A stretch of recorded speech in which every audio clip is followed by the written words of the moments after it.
y así yo también lo veía o lo creía. Sin embargo, cuando nos adentramos a todos los pormenores de lo que supone esta parte pequeña y a la vez importante de todo lo que supone el flujo de comunicación científica o lo que sería el ecosistema de la ciencia, es interesante notar que entran temas como por ejemplo derechos de autor, como por ejemplo acceso abierto, bases de datos científicas, entre otros puntos también. Así que en esta sesión que muy acertadamente ustedes propusieron y felicitar la iniciativa a los organizadores también por este tema, que ha sido, como les decía, emocionante para mí trabajar en una presentación al respecto. Voy a proceder a compartir. Si tuvieran preguntas, no sé si por otros medios o por este chat me avisan, porque creo que no se puede ver al mismo momento cuando se comparte por esta plataforma. Y también me confirman si es que en algún momento tengo algún corte de red o algo por el estilo. Muchas gracias. Vamos a iniciar.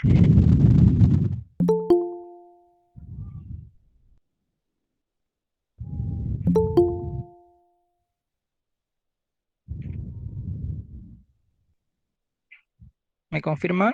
A ver.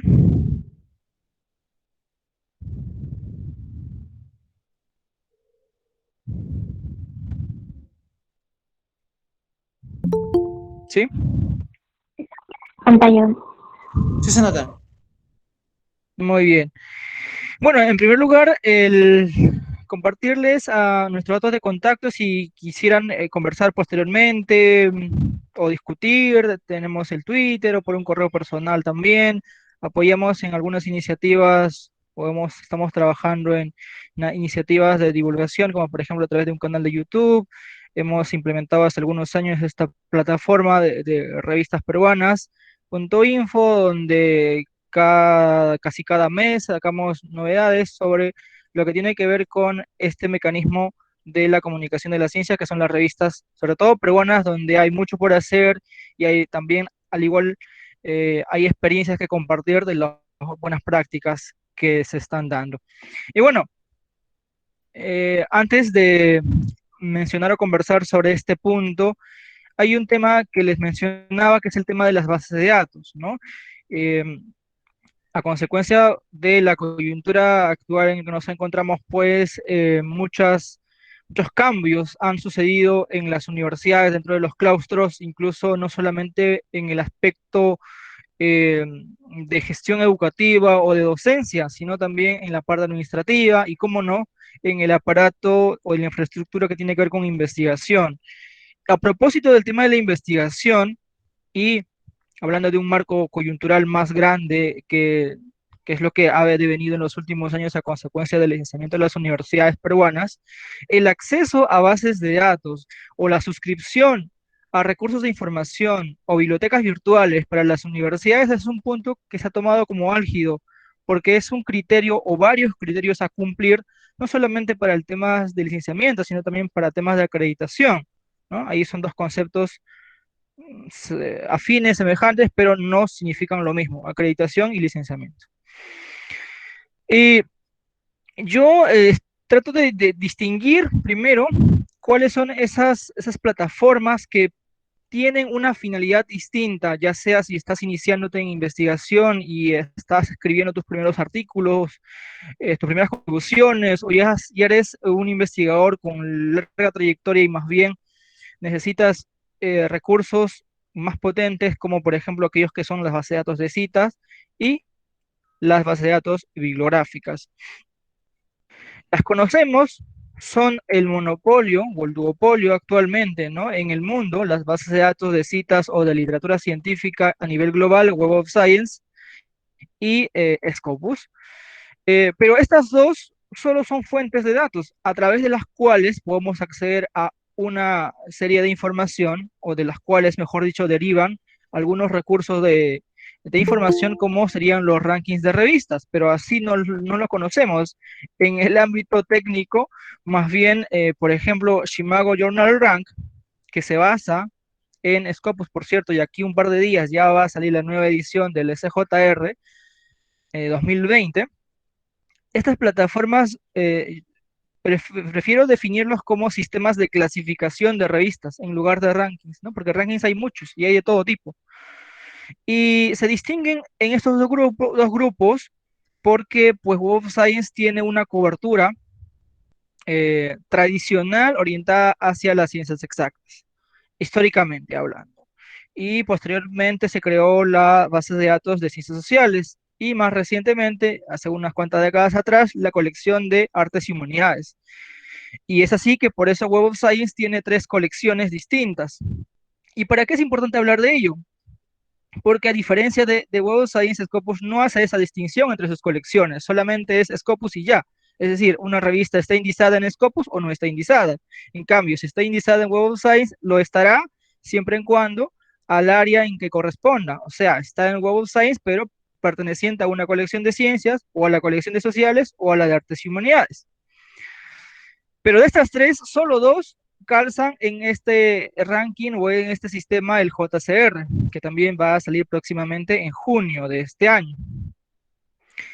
Y ahora ustedes dirán, ¿y eso qué tiene que ver con los preprints? Tiene mucho que ver, porque estas dos plataformas, al ser los monopolios o los que lideran todo lo que es la literatura mundial, ¿no? Actualizada, ellos dictaminan los cambios. Incluso vamos a ver láminas adelante que cada uno de ellos definen de una manera distinta a este tercer concepto del título, que son los impress, por ejemplo. Y por otra parte tenemos a las bases de datos bibliográficas, bueno, que son de mucha diversidad en cuanto a proveedor, marca, costo y tipo de recurso, ¿no?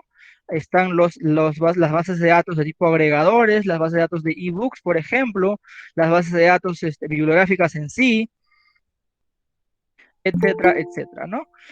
Entonces, hablando de bases de datos, un tema que no puede dejar de mencionarse es el tema del acceso abierto, Open Access o simplemente OA. Este título, un fact sheet de la Unión Europea, define el acceso abierto como aquella práctica que permite proporcionar acceso, ojo, miren, aquí comienza el debate que tiene también mucho tiempo y que puede dar para rato. Acceso en línea a información científica, que además es gratuito para el usuario final. ¿Quién sería el usuario final de la información en línea o de la información académica en línea? Cualquiera de nosotros, ¿no? Cualquier persona puede ser el usuario final. Es decir, el lector, quien va a consumir la información. Ustedes como estudiantes, yo como académico y cualquier profesional en realidad. Sin embargo, vamos a ver cómo es que surge esta ruta o esta vía de publicar en acceso abierto. En realidad, acceso abierto más que una salida más de llegada de los resultados de las investigaciones, se conoce como una filosofía y se entiende así porque es toda una manera de coexistir en este que le hemos llamado el ecosistema de la comunicación científica. Pareciera que solo hay dos opciones, es decir, o vas por el abierto o vas por la ruta no abierta, pero si entramos al detalle hay más puntos a detallar dentro del acceso abierto propiamente. Entonces, cuando se hace investigación, desarrollo tecnológico o cualquier tipo de resultado de investigación, ese producto, llámese artículo, llámese tesis, llámese libro, etcétera, también literatura gris, como congresos, por ejemplo, tienen maneras de llegar al lector, a ese usuario final, a nosotros, a la comunidad, ¿no? Y esa manera de llegar puede ser con fines de explotación comercial, es la ruta que está hacia abajo en la gráfica, o es la otra ruta que más bien tiene que ver con la diseminación. La ruta de la explotación comercial, no se confundan esto con el acceso por suscripción. La explotación comercial aquí se entiende con aquella vía que conduce, por ejemplo, los resultados de las patentes, por ejemplo, ¿no? Y en cambio, la primera ruta de diseminación de compartir los resultados de las investigaciones o de las publicaciones pueden caer o bien en ruta tradicional, ¿no? En la ruta como la conocemos todavía, que es la ruta de pago por acceder al documento, y la ruta que estamos definiendo ahora del Open Access. Y Open Access o la ruta de acceso abierto tiene dos vías dentro de sí, la verde y la dorada. ¿Habían escuchado estas dos definiciones? Seguramente que sí. Y quizá lo tengan claro o, no, o de repente no tan claro, porque hasta allí parece sencillo, ¿no? Solo son dos rutas, las definimos y voy a publicar en abierto, pero ¿cuál de las abierto? Bueno, no hay mucha complicación. Sin embargo, ahora vamos a ver que estas se disagregan en otras más todavía. No sé si hubiera preguntas y como no puedo ver el chat, me avisan. A ver, continúo. La primera, la primera ruta que tiene que ver con, o la denominada ruta verde, Green Route, se refiere a que el investigador, el académico, puede optar por elegir dónde, bajo qué mecanismo, bajo qué vía va a llegar ese documento de manera gratuita al lector o al usuario final.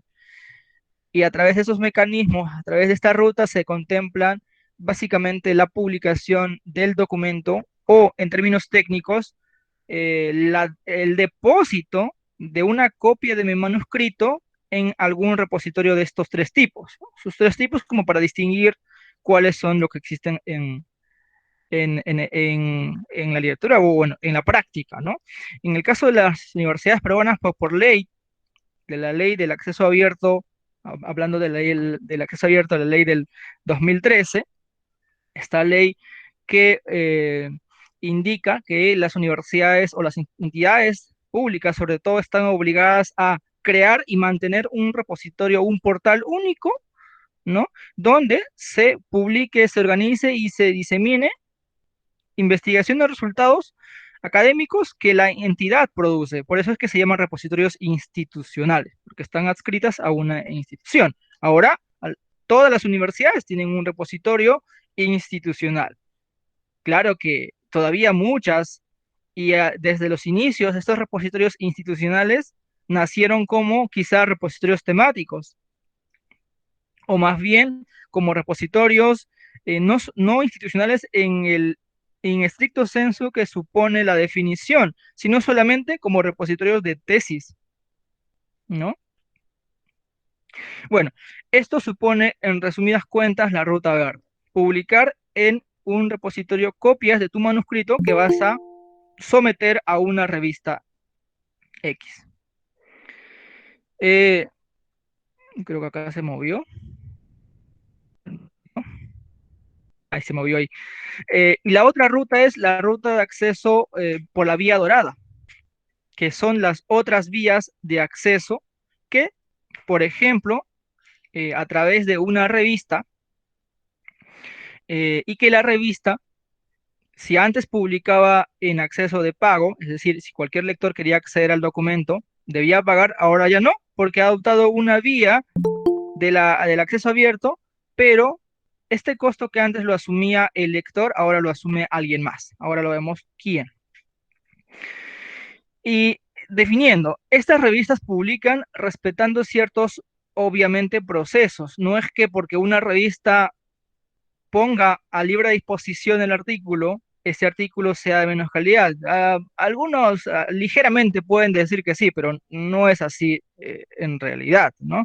Ambos cumplen con el mismo proceso de validación de la investigación, este proceso que se llama, que se conoce como revisión por pares o el arbitraje de los manuscritos.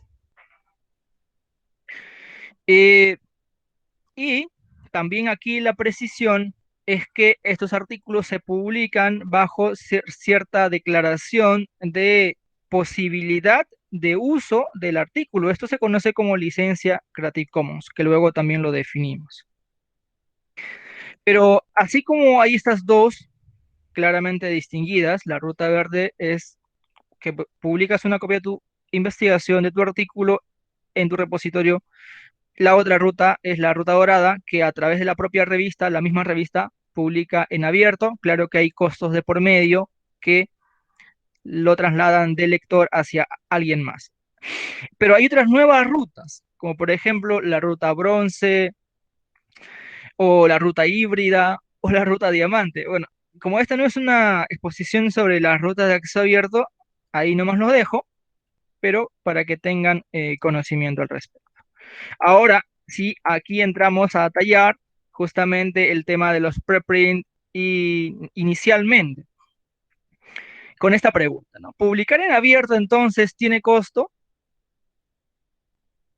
Aquí eh, creo que es necesario detenernos un poco porque en la comunidad, en propios eventos, se discute bastante no si el pagar por publicar está bien, más bien el por qué pagar por publicar, ¿no? Y justamente la filosofía del acceso abierto o este movimiento Open Access lo que permite es que el lector tenga acceso libre al documento o a la investigación sin pago de por medio, pero bajo el supuesto de que esa investigación se haya realizado con fines públicos, con recursos públicos, en todo caso, ¿no? Como por ejemplo, en el caso local, en el caso peruano, todas las investigaciones, digamos, tesis, artículos que se realizan en universidades públicas. Estas deben estar publicadas en acceso libre y gratuito, o sea, en Open Access. Sin embargo, para un autor, para que un investigador pueda publicar o someta su manuscrito a una revista y ésta sea publicada por una revista, tiene que tener un costo, pues la respuesta parecería sencilla. Sin embargo, esta definición errónea que se tiene y es la siguiente. Si yo quiero publicar en revistas de mayor cuartil, y aquí por eso es que al comienzo mencionaba el tema de los rankings o sistemas de clasificación como Shimago y el JCR, porque ahí entra otra definición, el tema de los cuartiles, quizás están familiarizados con esos términos, pero los cuartiles se resumen como estos, este parámetro estadístico que divide en cuatro partes en base a un número en particular, a una cantidad, y esa cantidad para los rankings de revistas se emplean a través de indicadores bibliométricos. El Journal Citation Reports, el JCR del Web of Science, son los únicos que utilizan este indicador, el factor de impacto, Journal Impact Factor.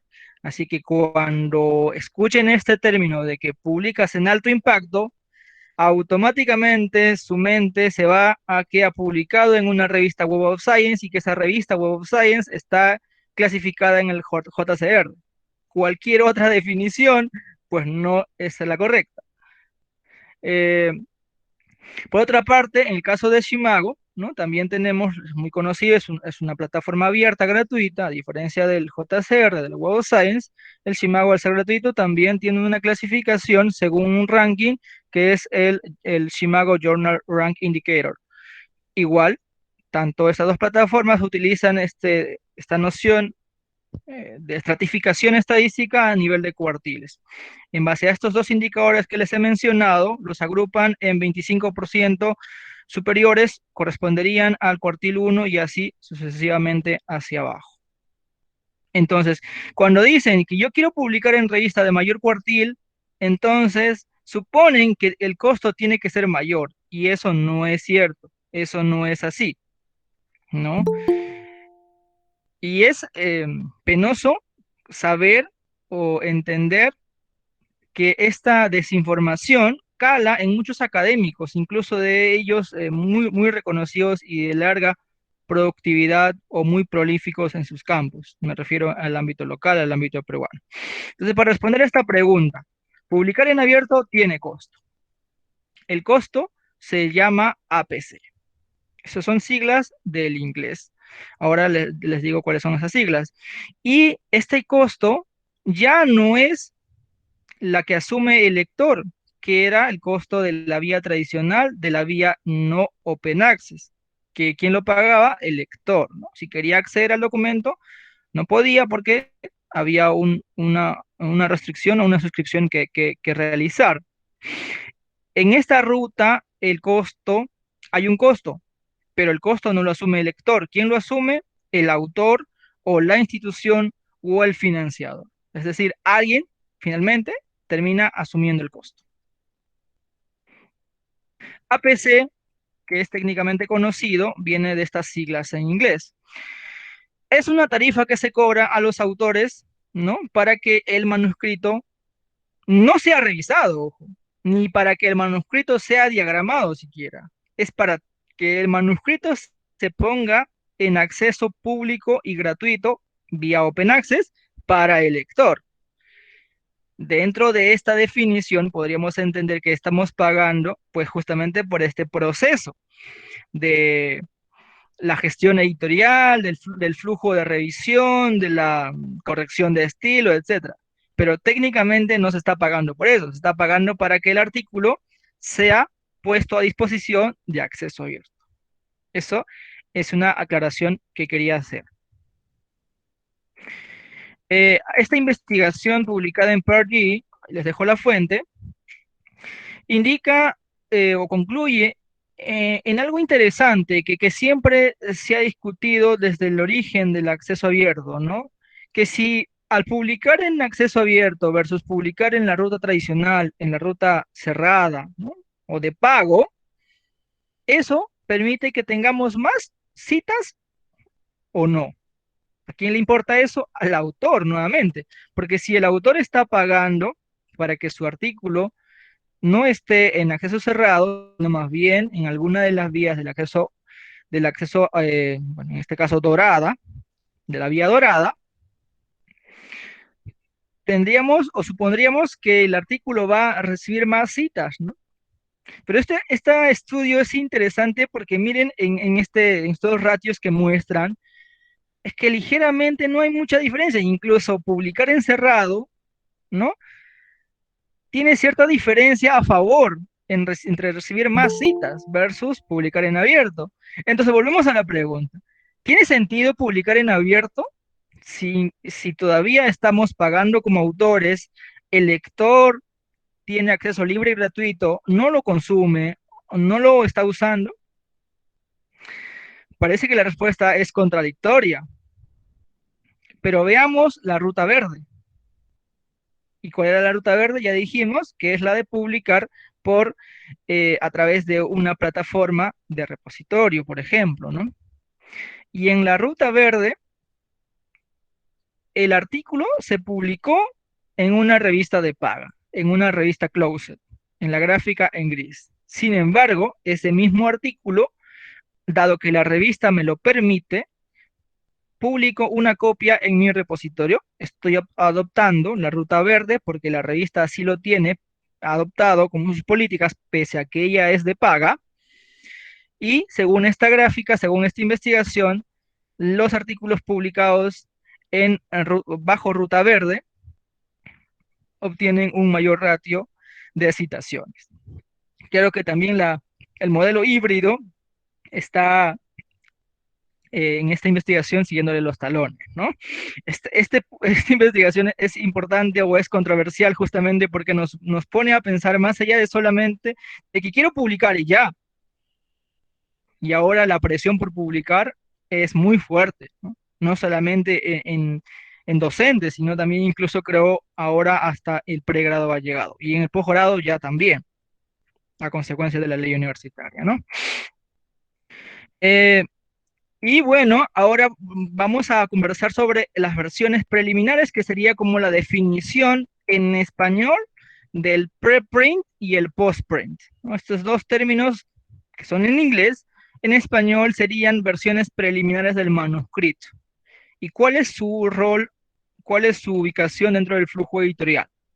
Este es un flujo tradicional, ¿no? Donde el académico realizó su manuscrito, colaboró, buscó fondos, etcétera, eligió una sola revista, mandó su artículo, pasó por un primer filtro de revisión. El filtro del editor puede ser que sea rechazado o mandar a otra revista, el flujo que está en la línea superior, o más bien que el artículo haya sido recibido por esta primera etapa, en este primer filtro del editor, y pasa a revisión por pares. Y entonces se publica después que ya el artículo haya sido aceptado, porque también puede ser rechazado, ¿no? Y se publica y llega a los lectores. Ese es el flujo editorial o el proceso tradicional. ¿Y dónde encontraríamos acá las versiones preliminares? Aquí estaría la versión preprint, perdón, postprint. Todavía no me entro a definir porque primero con una gráfica y luego pasamos la definición.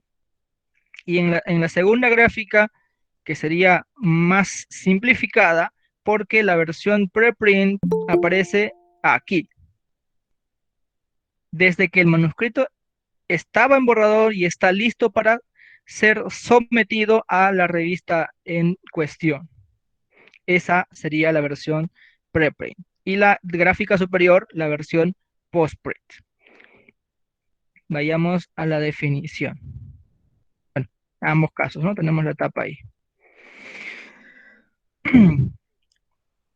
Eh, ¿Cuáles serían entonces los beneficios de publicar en preprint y por qué, ¿no? Y cómo hacerlo, en todo caso.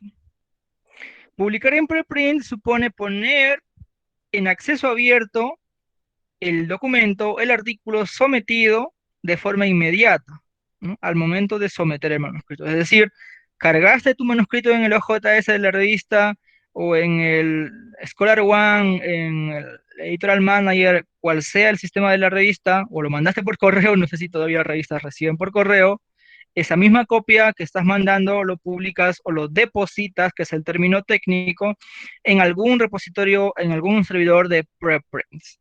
Siempre que la revista en sus políticas editoriales así lo permita, ¿no? Bueno, también permite la divulgación temprana de los documentos para que, por ejemplo, puedas obtener financiamiento o una, eh, una retroalimentación sobre tu investigación por parte de otros colegas, de otros investigadores, ¿no? También tienes el beneficio, además de esto, que tu investigación va a ser citado de manera temprana, ¿no? De manera inmediata, porque ya está publicada y ahora con la coyuntura, con el tema del COVID, ha crecido mucho la utilidad o el aprovechamiento de estas vías de publicar eh, preprints, ¿no?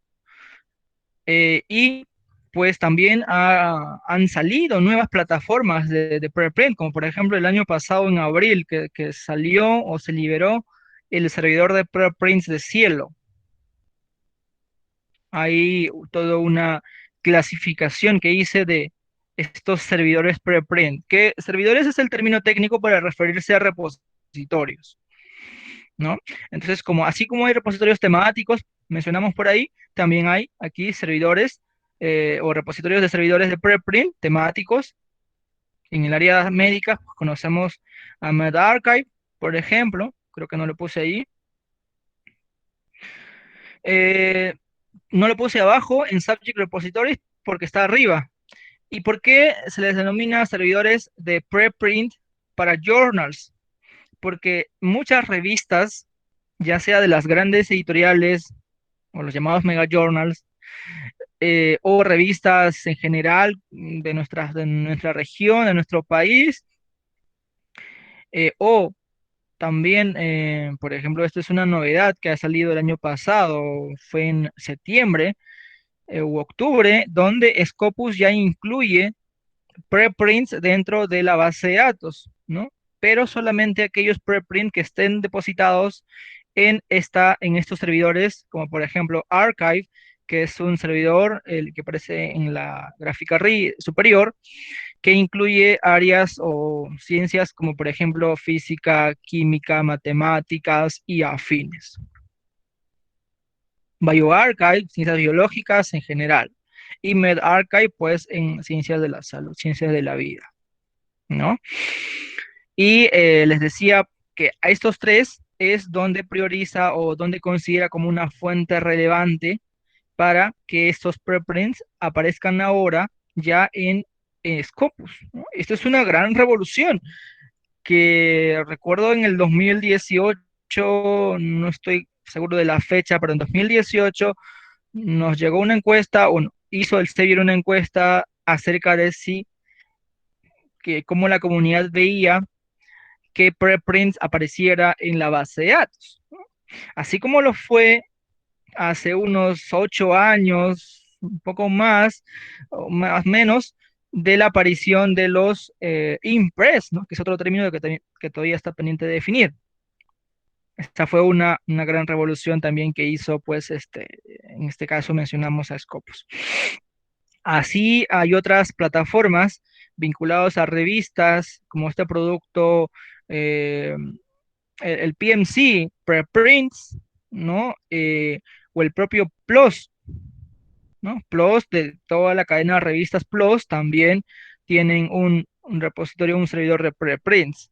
La IEEE como editorial también tiene su propio servidor de preprints. Es decir, estas casas editoriales o estas bases de datos, que si bien tienen revistas y publican por la vía del acceso abierto, permiten que los autores puedan disponer de su manuscrito en versión preliminar, pero para eso también han creado servidores preprint. Pareciera que el monopolio se sigue extendiendo, aunque los mecanismos de publicación hayan cambiado. Bueno, ese es el panorama. Sin embargo, también hay otros grandes cambios, como por ejemplo las revistas eh, que como tales ya nacieron bajo este modelo de comunicación de la ciencia abierta, donde el preprint, el postprint y la versión definitiva coexisten en una sola página, en un solo journal. Me refiero a Pergy y F1000, ¿no? Que son las dos referentes de este nuevo modelo de publicación en abierto. Nuevamente, se publica en abierto con posibilidad de preprint, postprint, pero el costo lo asume el autor en este caso, en estos casos.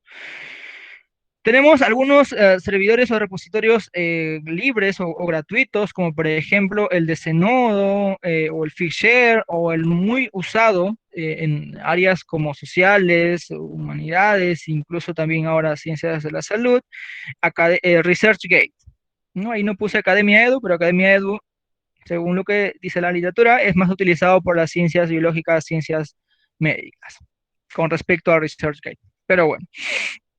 Y los servidores de preprints nacionales, ¿no? Como el caso de Cielo Preprints, que lo sacaron en abril del año pasado, es algo nuevo, tiene un año apenas, y otros más regionales, como el de India, como el de África, o este de Rusia, ¿no? También. Vamos entonces ahora a definir, luego de haber visto estos panoramas. Entonces, los preprints son manuscritos que están listos para someterse a una revista y que se depositan en un servidor, obviamente de acceso abierto.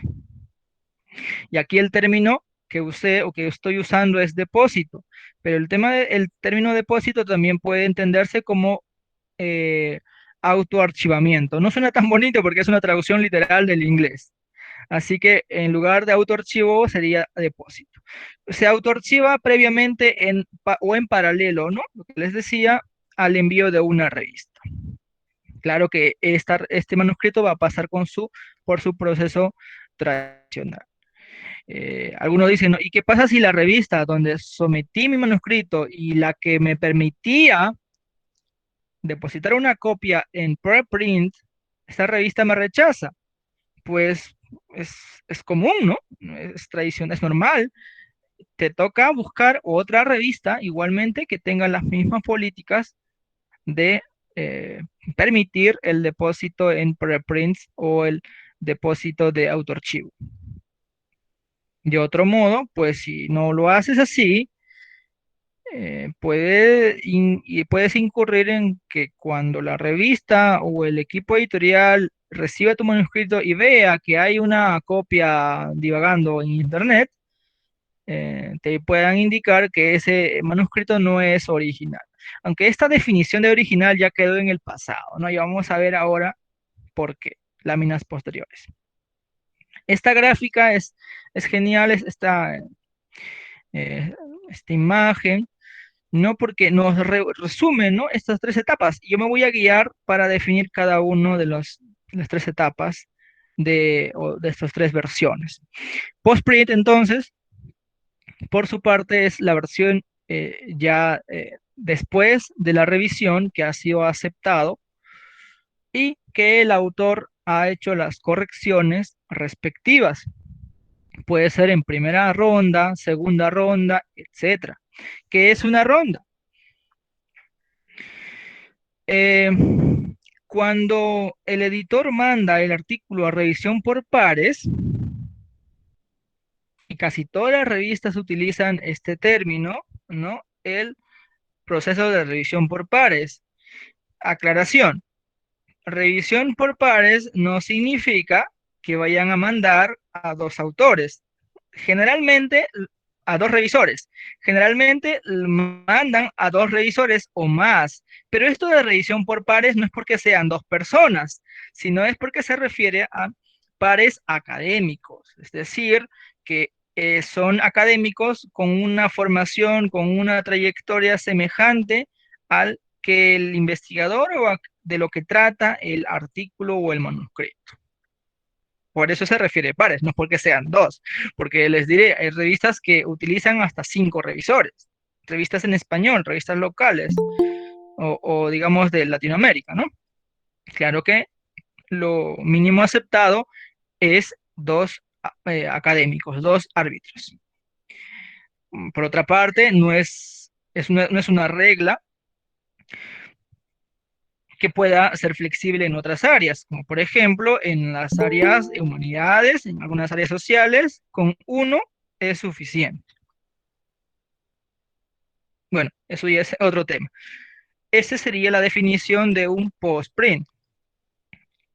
Y la última, que aquí sería básicamente versión de la editorial, ¿no? La versión de la editorial, que es el artículo que ya está publicado, diagramado, maquetado, oleado y sacramentado, ¿no? Y publicado con los membretes, con la paginación, asignación de volumen número, con el DOI, etcétera, etcétera. Esa es la versión publicada, la versión de la editorial. La que en la gráfica aparece hacia abajo, en amarillo. Pero nuevamente aquí venimos a hacernos la pregunta, ¿no? ¿Por qué? O esta versión del editor, ¿en qué momento salen esas otras versiones? Por ejemplo, la versión Impress, y ahí les adelanto, la versión Early Access, la versión Ahead of Print, eh, se me fue otra, pero hay varias denominaciones. Por eso es que aquí considero necesario distinguir la versión de la editorial, todo lo que ya está publicado, versus la versión del autor, que sería las versiones preliminares. Y es que el término versión preliminar aquí lo estoy utilizando para referirme al preprint y al postprint. Entonces la diferencia aquí es que la versión del autor pues no tiene los añadidos, ¿no? De la editorial, ¿no? Los logos, la paginación, aunque el artículo sigue siendo el mismo en cuanto a versiones. Eh, si quisiéramos hacer una distinción exhaustiva, la versión postprint tiene menos cambios con respecto a la versión del editor, pero la versión del editor tiene muchos más cambios con respecto a la versión de preprint naturalmente, ¿no? Y aquí venimos a distinguir estas versiones del editor o de la editorial. Si bien la definición o el título era Impress de esta sesión, Impress en realidad es una definición afín o semejante y casi igual a muchas otras. Entonces ahí le pongo en el título, ¿no? Como por ejemplo Early Access o Head of Print o incluso ePrint, ¿no? Impress, según esta definición que lo dice el Sevier, son artículos revisados por pares y que ya están aceptados y listos para ser publicados o ya están publicados en sus páginas de la revista, pero todavía no han sido asignados fascículo, o sea, número o volumen, quizá tampoco paginación, pero en la práctica o en términos técnicos, estos artículos ya pueden ser citados porque tienen una versión, porque son una versión del editor. Incluso muchos de estos ya se publican con un DOI, con un identificador DOI. Así que esa es la definición que utiliza el Sevier, ¿no? Para lo que es sus bases de datos. Y así es como lo van a encontrar ustedes en Scopus. Por otra parte, Web of Science, esta, esta misma definición o este concepto de Impress la utiliza como Early Access para definirlo como artículos en línea antes de su inclusión a un número volumen. O sea, es lo mismo que el anterior, ¿verdad? Y que representa la versión definitiva del registro del documento, o en este caso del registro bibliográfico. Sin embargo, si nos vamos a una revista u otra en la práctica, o incluso, por ejemplo, eh, Cielo lo se identifica más bien como a Head of Print, a esta concepción, a esta definición semántica semejante. Otras revistas pueden llamarle Online First, ¿no? Y incluso algunos les dicen ePrint, ¿no? Que sería para esta definición adicional una versión electrónica que puede ser un preprint o también puede ser un postprint, indistintamente. No sé si hasta acá hay preguntas o algún comentario, por favor, para que me den un par de minutos para continuar. Am, Se les dará unos minutos para que puedan realizar sus preguntas. Pueden levantar la mano o pueden escribir una pregunta por el chat. ¿Alguna pregunta al ponente?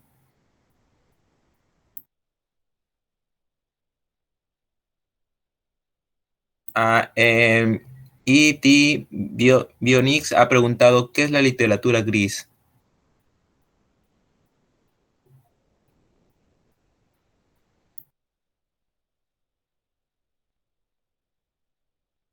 A ver, voy a ver el chat entonces. Ok.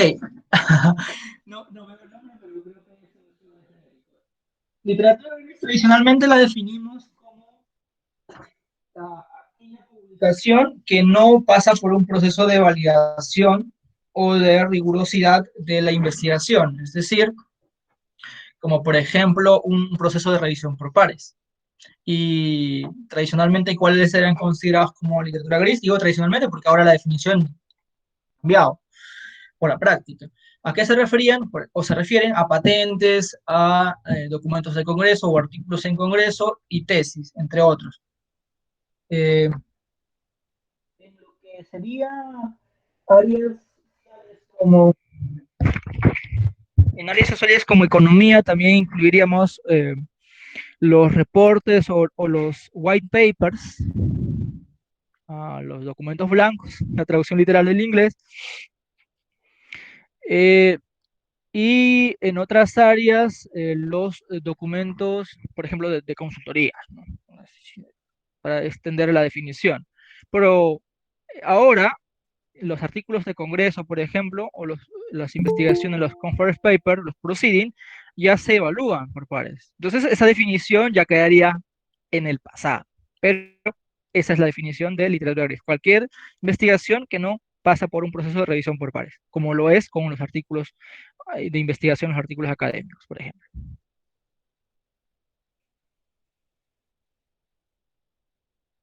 A ver, sigo leyendo, ¿no? O la lee. Cristian Benítez Ibarra ha preguntado, en el caso de los artículos preprint, ¿qué tan recomendable sería citarlos? Si tal vez enfoca un problemática que nos lo hacen. Les decía que ahora con la coyuntura ha crecido no solamente en cantidad el uso de, o la publicación, ¿no? A través de los servidores preprint, o sea, por lo tanto, de artículos de este tipo, sino también a consecuencia de ello se ha incrementado la desinformación, ¿no? O las fake news, y eso lo sabemos por justamente que vivimos en un país donde no se deslindan o nuestras entidades o instituciones profesionales o de asociaciones profesionales no toman partido sobre qué es o no información real o verificable. Y para fines académicos, sí, no se sugiere utilizar digamos, referir estudios de segundo orden a partir de estudios de este tipo, preprint. Sin embargo, para ser utilizado, consultado y tomar como referencia, sí son documentos que se pueden citar y son citados también. O sea, estos dos puntos cruciales, ¿no? Que se puede citar y el otro es que se puede utilizar para hacer una investigación secundaria. Por ejemplo, conocemos bibliometría, utilizamos un conjunto de criterios para excluir aquellas muestras o aquellos artículos que no son útiles para mi investigación o para el estudio métrico. Y generalmente, pues, ¿cuáles excluyen?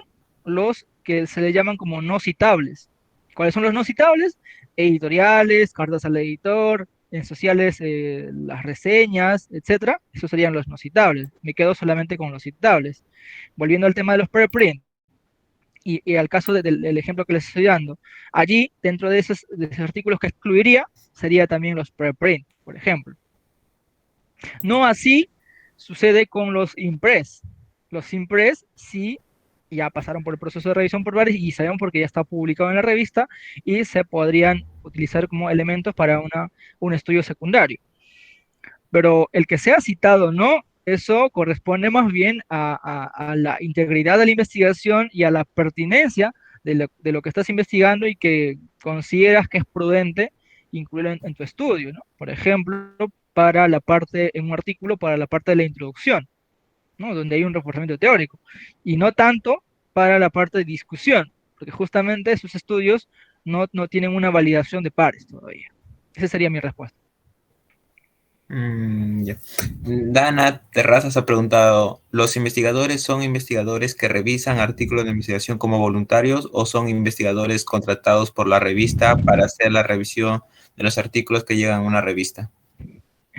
Ok, y esto es una discusión también que tiene bastante tiempo y justamente por el mecanismo de la ruta en acceso abierto que optan muchas de las revistas que antes publicaban pues por la vía tradicional, la vía de paga, y por otra parte las revistas que siempre han sido de acceso abierto como todas las revistas peruanas, ¿no? Que siempre publican en acceso abierto, todas, sé que por ahí hay alguna que no es, me corrijo, pero casi el 100% en todo caso, tienen esta complicación o esta falencia de identificar la validación de la investigación, es decir, la búsqueda de árbitros, de pares académicos, de investigadores que puedan validar la investigación. Y esa sería como una respuesta contextual. La respuesta sencilla es que no se estila pagar por las revisiones que hace un árbitro o un par, a menos que sean revistas vinculadas a las grandes editoriales, a los que se le conocen como los mega journals. Allí sí hay algún tipo de contratación donde el mismo comité editorial tiene un vínculo de tiempo completo con la revista, es decir, son académicos, son investigadores que si bien antes han publicado o que siguen publicando, pero dedican el 100 de su tiempo a trabajos editoriales. Y no es que la edición o el trabajo editorial de manera muy, muy poco tiempo. Es todo lo contrario, muy bien. Y este es un paradigma que se tiene que romper en autoridades, en política de CTI, en el país, porque la profesionalización del editor es una práctica que no se ha difundido mucho, ¿no? Donde años atrás el que se edite una revista en las universidades se le encargaba a un profesor X porque pues es el que quiere, porque tiene los conocimientos o porque más bien es un castigo que se le está dando y se les asigna el rol del editor, ¿no? Esto es una concepción que tendría que cambiar. Y al momento desconozco si alguna entidad, alguna revista peruana, ¿no? Acceso abierto a todas, otorgue algún incentivo económico, ¿no? Como revisor par. Pero ya les digo que revistas de las grandes editoriales sí te pagan, ya sea si eres miembro del comité o si vas a hacer una sola revisión, algún costo simbólico, ¿no? ¿Y por qué te van a pagar? O mejor dicho, al pagarte, como revisor, también tienen la posibilidad de exigirte que entregues la revisión en poco tiempo, digamos días o semana, una semana, ¿no? Una cosa así. Sin embargo, es una actividad que se hace ad honorem, ¿no? No se estila percibir pago alguno por la revisión de manuscritos. Más bien es casi un honor que te inviten a revisar un manuscrito porque reconocerían tu trayectoria en ese campo de investigación. Entonces te están dando la posibilidad de que valides otra investigación de algún académico junior o Nobel. Mm. Víctor Alfonso Mamani ha preguntado, ¿hay alguna forma o sitio donde podamos buscar revistas afines a los temas de investigación para publicar en preprint? Ujú. Ok, como todavía no he terminado la presentación, tengo algunas láminas todavía para compartir, así que esa pregunta la dejamos entre paréntesis o en espera. Ya, muy bien, continúe con la ponencia, licenciado. Ya, continuamos entonces, si no hay otra pregunta o si no me dices, a ver. Hay otra pregunta de Dana Terrazas Rodas. ¿Cuál es el proceso para crear una revista indexada? ¿Qué requisitos?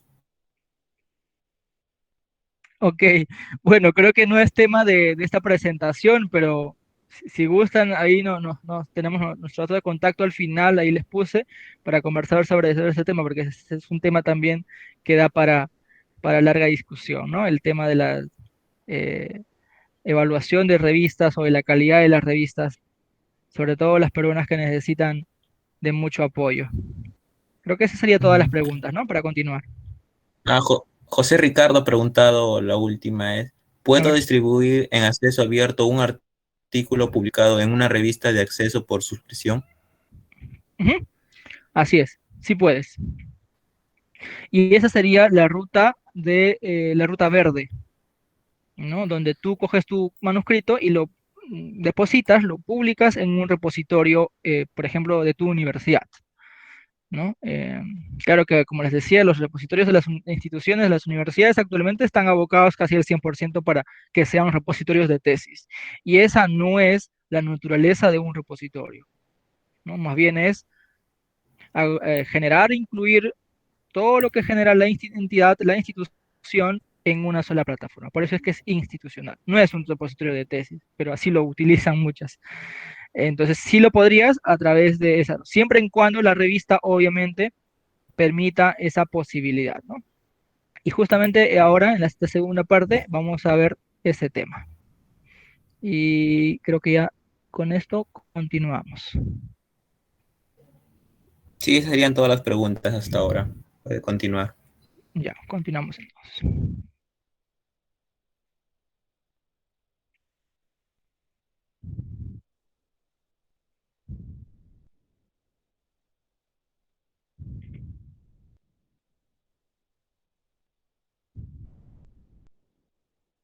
A ver,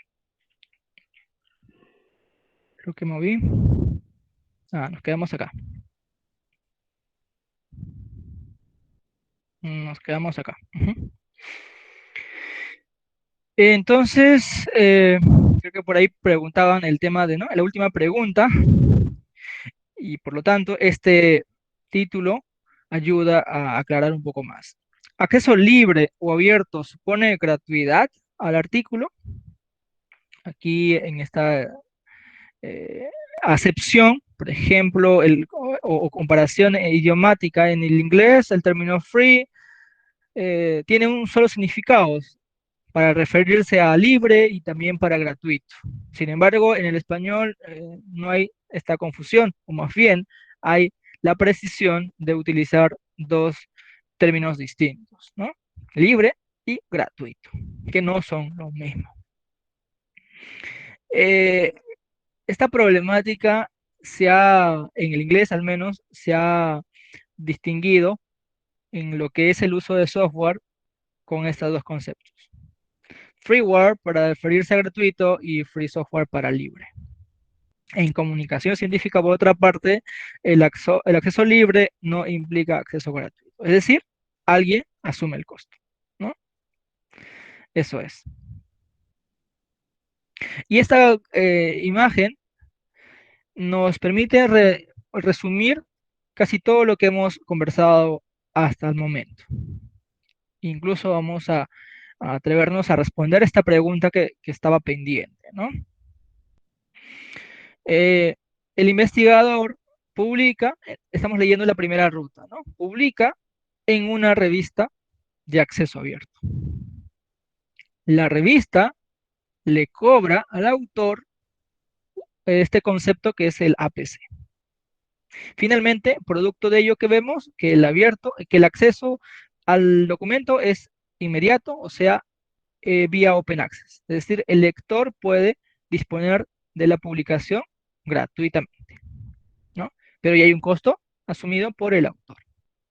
La otra vía, donde la revista no publica por acceso abierto, ojo, sino por acceso de paga. También fue una de las preguntas recientes.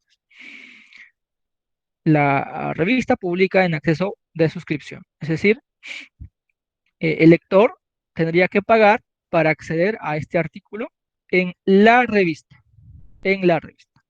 Sin embargo, el autor busca, según políticas de la revista, la posibilidad o deposita, ¿no? Ahí está el término de autoarchivo, self-archive, en un repositorio. Por lo tanto, como resultado vemos que el lector accede gratuitamente al artículo, o mejor dicho, a una copia del artículo. ¿Por qué le digo copia? Porque no es la misma versión que accedería si es que paga a la revista. ¿Y cuál es esa versión en abierto? Podría ser justamente un preprint o podría ser un postprint, según políticas nuevamente de la revista. Ya que estoy refiriendo muchas veces el término de política, tenemos este recurso muy útil que se llama Sherpa Romeo para conocer de todas las revistas registradas en esta base de datos, que son casi la mayoría de las que están en las bases conocidas, qué revistas me permiten publicar el manuscrito por la ruta verde, por ejemplo, o qué otras implicancias tengo de publicar en acceso abierto, pero según las políticas de la revista. Bueno, aquí la ruta híbrida también es un modelo relativamente reciente, ¿no? Que más bien el pago lo asume alguien más. Hablando del tema de la libertad del documento o del uso del documento, también es necesario mencionar el tema de derechos de autor. Y por eso ahí la pregunta, ¿no? Si todo es libre, ¿qué pasa con los derechos de autor? Y volviendo al caso o al ejemplo de la definición semántica en el inglés, aquí más bien hacemos la precisión del uso de derechos de autor para mencionar o para referirnos a los documentos en físico y más bien en su lugar usamos las licencias de uso como por ejemplo Creative Commons, que no es el único, es el más conocido, para referirnos a los derechos en formato electrónico, ¿no? Entonces, esta sí sería la precisión o la distinción que haríamos. Copyright, derechos de autor, para referirnos al entorno físico, y licencias para el entorno electrónico.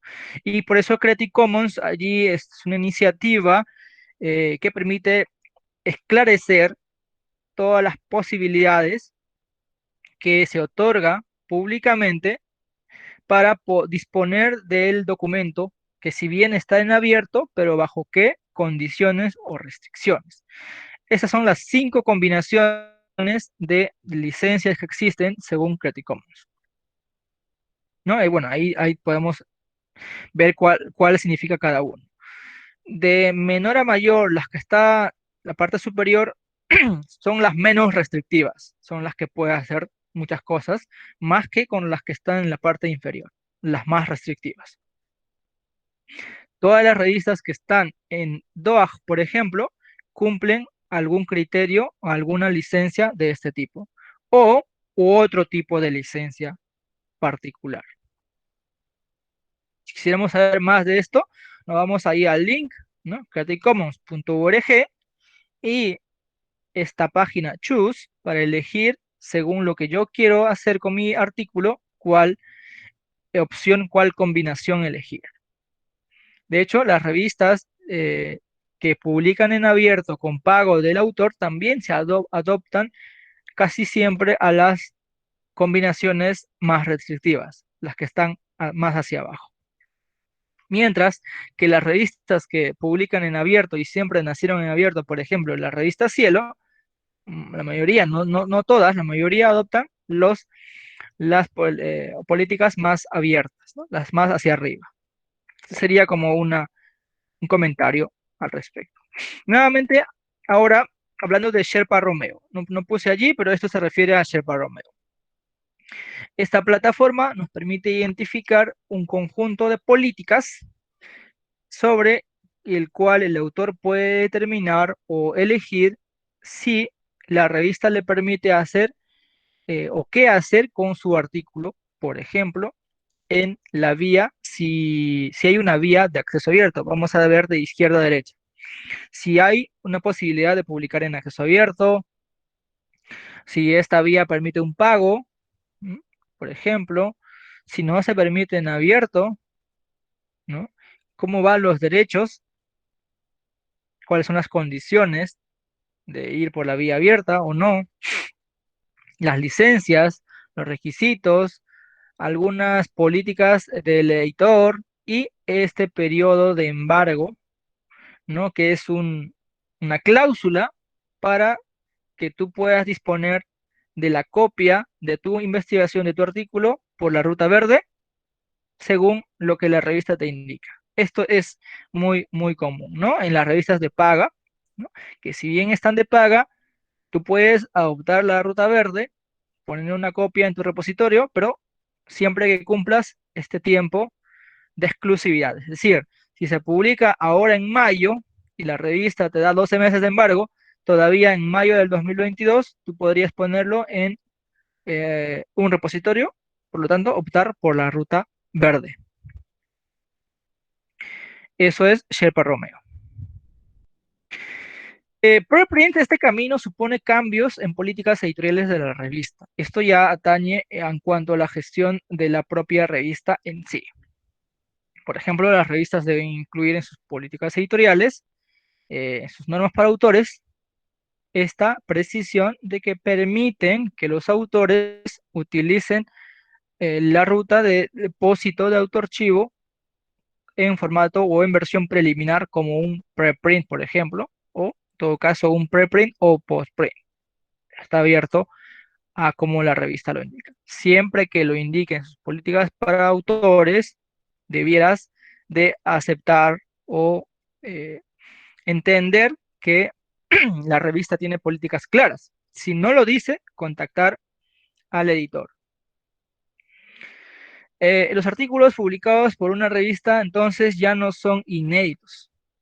Solo que les decía que ya quedó atrás esta definición que es muy utilizada en las revistas de que la investigación debe ser original, ¿no?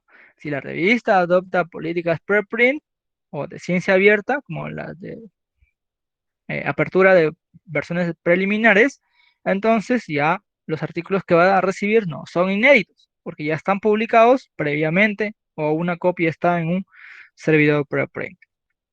Entonces, más bien, ¿cuál es el rol de la revista? El rol de la revista ya se transforma en en una vía para validar la investigación a través de este mecanismo de revisión por pares. Eh, Otro cambio, un gran cambio aquí es que también se puede aperturar, ¿no? O mejor dicho, se abre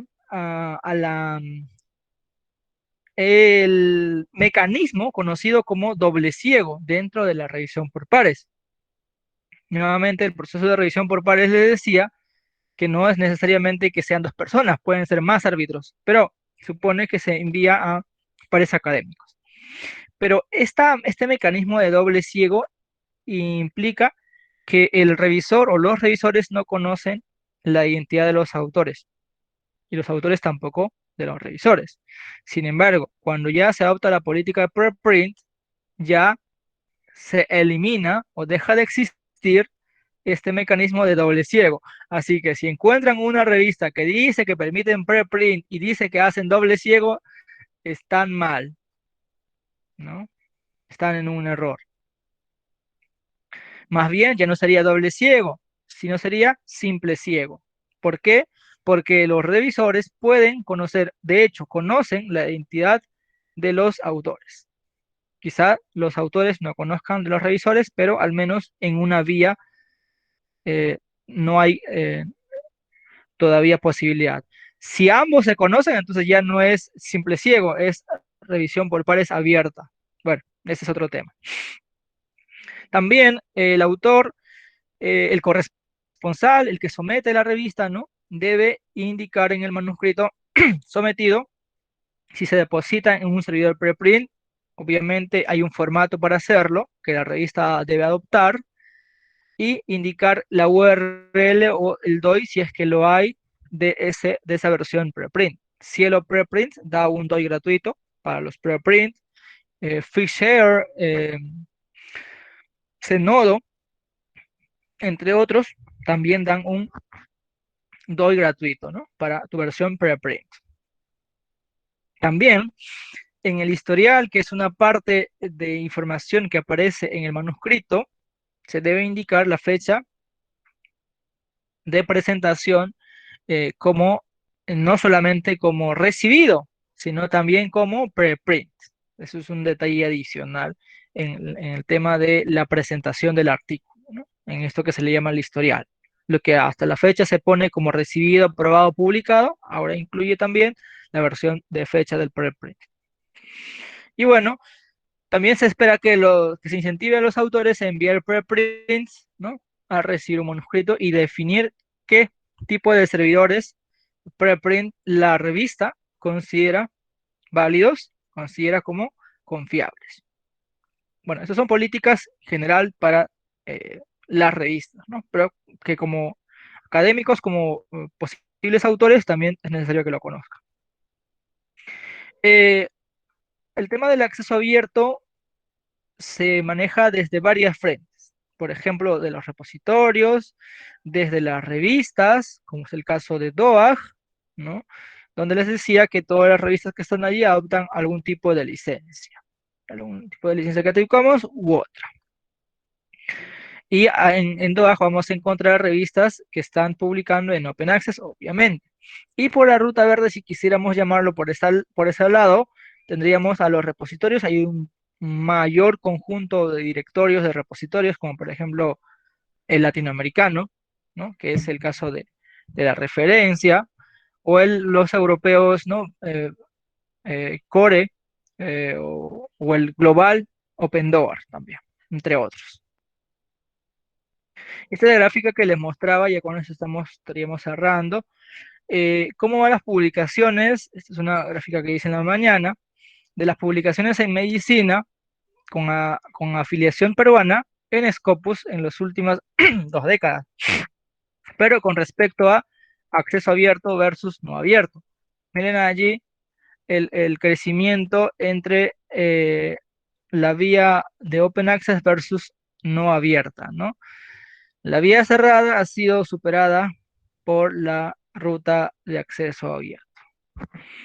Esto parece un panorama alentador, positivo, para que las investigaciones tengan mayor alcance, mayor llegada al público, a la comunidad en general, etcétera. En efecto, pero si quisiéramos buscar algún tipo de explicación de por qué sucede, podría ser, y ahí es una especulación, porque habría que estudiar los parámetros, los fenómenos por detrás, que los autores en la última década han estado optando por publicar más en revistas de acceso abierto que en revistas que no sean de acceso libre, ¿no? Otra explicación podría ser más bien eh, que las revistas peruanas que sí han indizado en Scopus, que en el área de medicina son dos, ¿no? La revista del INS y la revista de gastroenterología, han publicado en los últimos años cada vez más artículos de filiación local y eso es constatable, ¿no? Esa podría ser también otra explicación. Pero bueno, ahí les dejo la interrogante sobre esta situación de la ruta de publicación acceso abierto versus no abierto en Scopus para publicaciones del área de las ciencias médicas. Y acá tengo otra más, donde distinguimos qué ruta, ¿no? Qué ruta de las vías del acceso abierto utilizan o prefieren, podríamos decir así, los autores peruanos en el área de salud, en el área médica. Entonces ahí la situación está entre lo que es dorada y verde, ¿no? Y pareciera que la ruta dorada, que es la línea azul, ha superado a la ruta verde. Eh, bueno, siempre ha estado por encima la ruta verde por el tema de la expansión o el crecimiento de los repositorios, pero que también es una, eh, son ventanas muy grandes, ¿no? Como para ver esos detalles.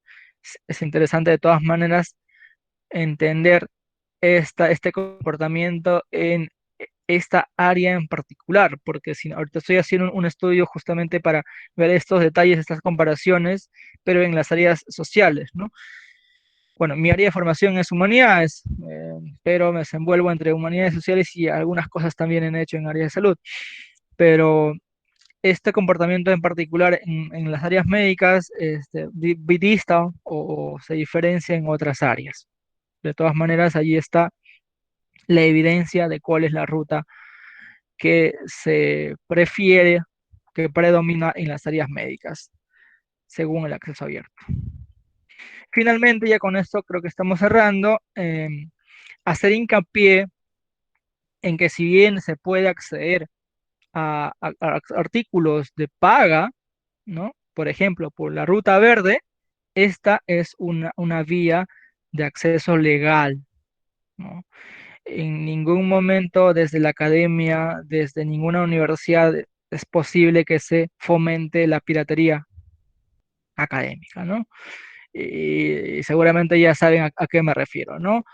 He escuchado por ahí en eventos y académicos que fomentan el uso de esta página, que también, si quisiéramos discutir, vamos a discutir, pero lo que es antiético es, pues, definido como tal, ¿no?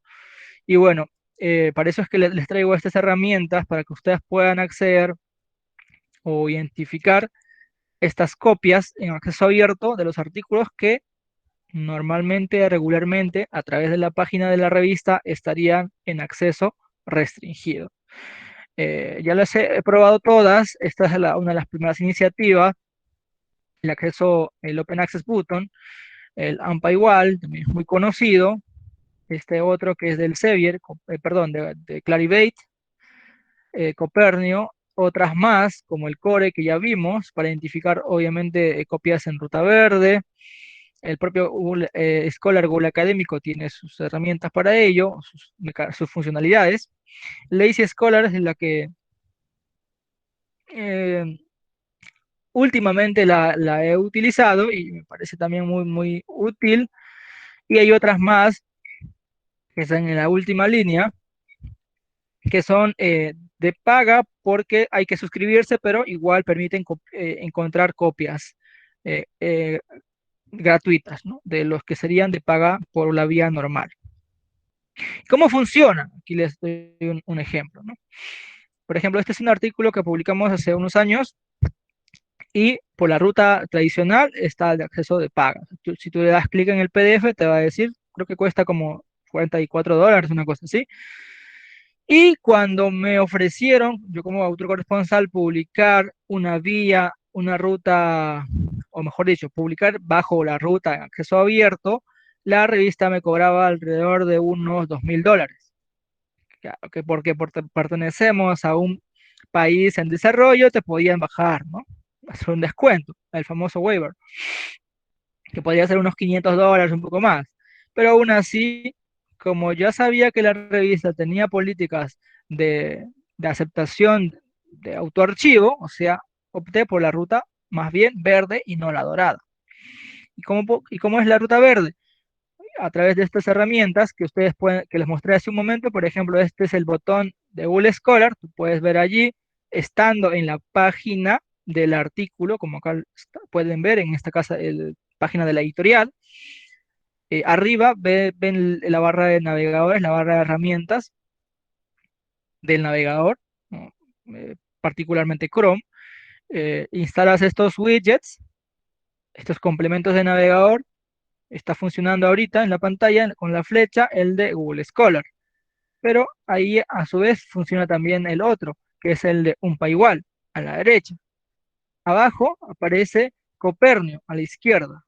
Luego más arriba está Lazy Scholar, diciendo que hay también una copia gratuita, ¿no?, de este artículo. Y finalmente el Open Access Button, que solamente está allí. Ahí no aparece ninguna imagen ni nada.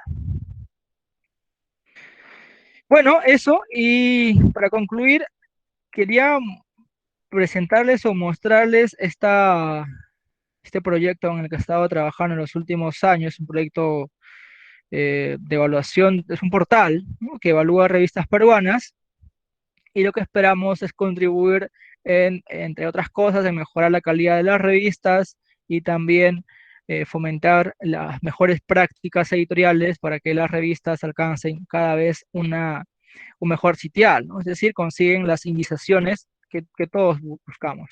No solamente es beneficio de la revista, sino en general del país. Esta plataforma pueden acceder ahí gratuitamente y lo que recogemos son datos de las revistas, de estas fuentes de datos muy reconocidas en el ámbito académico, ¿no? Eh, bueno, la edición que salió fue en noviembre del año pasado, todavía está vigente.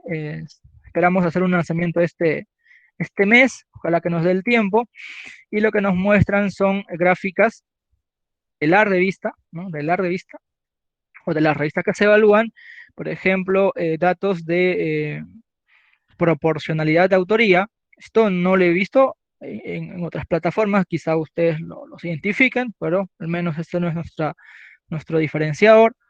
Y al ser un proyecto colaborativo, se pueden participar, si que a alguno le interesa el proyecto, y también sugerir revistas a través de la misma página o reportar algún tipo de error, porque es siempre, pues, ¿no?, hay ese tipo de detalles que mejorar año a año. Y bueno, algunos datos de contacto ahí les dejo, que aparecían también abajo. Hacemos contenidos a través de un blog, que también se llama así, con el mismo nombre del canal de YouTube, Publicar o Perecer, o a través de Twitter también podemos seguir conversando. Eso sería todo por el momento. Hay una pregunta de José Ricardo que dice, ¿podría mencionar alguna de las posibles causas de por qué la subida en publicaciones en Open Access Gold en Keyvidras? Ok, vamos a volver a la imagen. Gracias.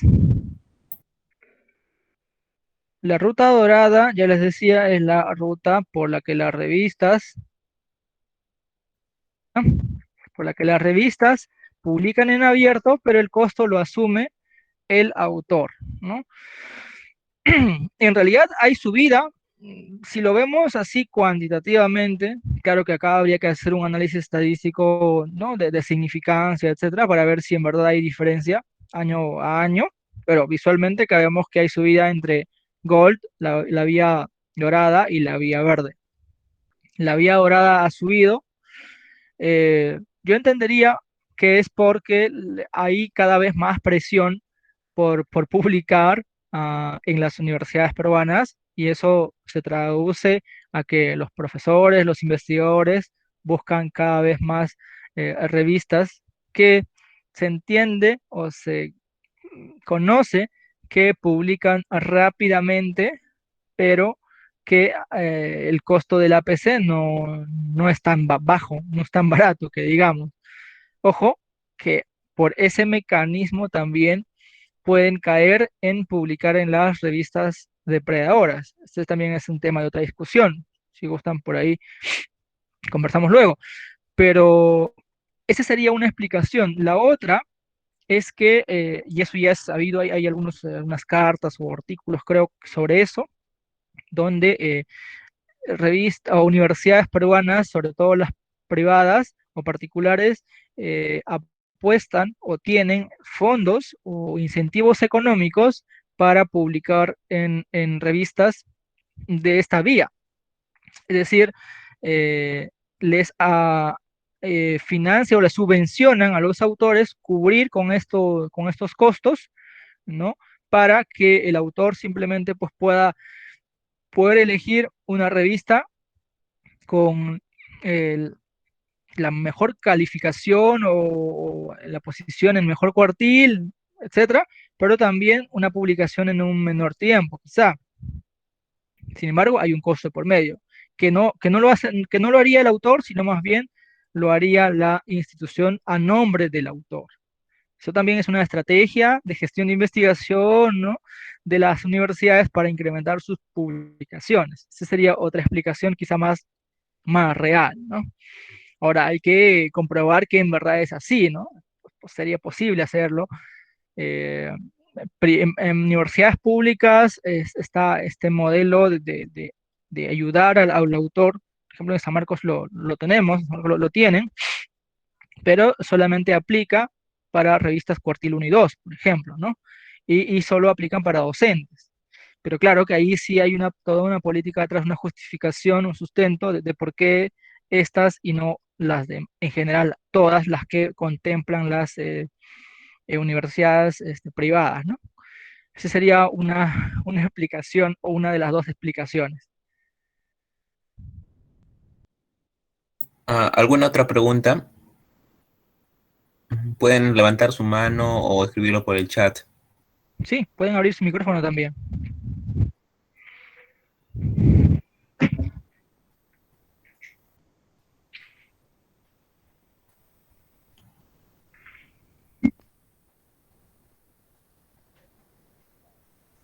Licenciado, buenas noches. Disculpe la interrupción. Respecto a lo que es en sí el acceso abierto y usted lo que ha mencionado en general a nivel no solamente de medicina, sino a nivel peruano, ¿cómo ha visto que es el comportamiento tal vez en las otras ciencias a diferencia de medicina? Tal vez hay alguna que predisponga más del acceso abierto a diferencia de no abierto y en su defecto, ¿cuál es más o menos el comportamiento que se tiene a nivel nacional? Gracias. Justo yo les mencionaba que estaba, bueno, ya eso es un artículo que no recuerdo si ya lo mandé o estoy por mandarlo, pero estoy haciendo comparación en esto de las vías y otros indicadores más, pero en sociales, ¿no? Lo que cogimos son 5 áreas sociales: psicología, economía, administración, etcétera. Son 5 áreas afines. Y allí, solamente dentro de esas grandes áreas sociales, identificamos que las de psicología optan más por la ruta cerrada, ¿no? Y en general, de las rutas de abierto que predomina, allí es la ruta dorada. igual, que es un comportamiento semejante al de medicina. A nivel de país, la información está libre, o bueno, no libre, en todo caso está disponible a través de Scopus, ustedes pueden hacer la confirmación, pero en este tipo de estudios o caracterizaciones de comportamientos, siempre se recomienda trabajar en determinadas áreas, ¿no? Como un todo, como una población Perú, porque hay ciertos factores que podrían incidir, por ejemplo, el tamaño, ¿no? Es decir, más investigadores de alguna área, sabemos que eh, la gran cantidad de contribución Perú es medicina o salud, pero dentro de medicina, según la clasificación que hace Scopus, hay diferentes subáreas temáticas que se interrelacionan con algunas áreas sociales, por ejemplo, educación médica, o hay un área en la propia clasificación de sociales que se llama salud, pero hay una área dentro de salud que se llama salud con enfoques sociales. O sea, hay esos detalles a tener en cuenta, ¿no?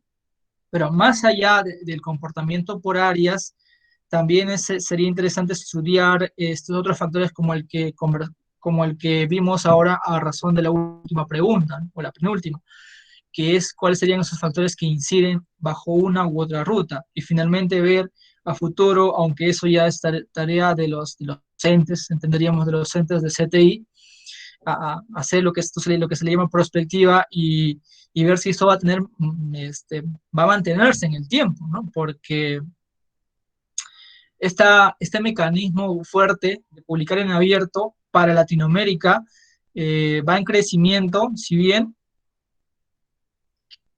porque en Latinoamérica nació Cielo, y ese es un proyecto que en Europa se ve con aspectos positivos, con buenos ojos. Sin embargo, ya hace unas semanas, el mes pasado creo, salió una nueva política, una nueva proyección de la Unión Europea para crear o para orientarse hacia la ciencia abierta, es decir, ya ha creado incluso ya han creado un servidor de preprints para toda la comunidad europea, cosa que no hay en Latinoamérica, ¿no? Lo más cercano sería lo que sacó hace un año Cielo como Cielo Preprints, y esa es otra vía también para explotar dentro de las tantas que existen, ¿no? Muchas gracias por la pregunta. ¿Alguna otra pregunta?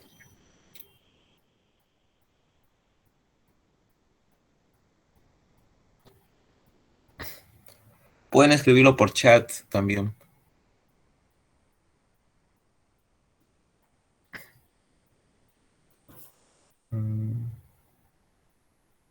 Ya. Ya, dado que no hay más preguntas, agradecemos al licenciado Joel Alguay por esta ponencia que nos ha brindado hoy. Ahora procederemos al pase de lista final, que se le va a alcanzar el modelo por el chat de Met. Y llenen el forms para que puedan registrar su participación y para entregarle el certificado correspondiente.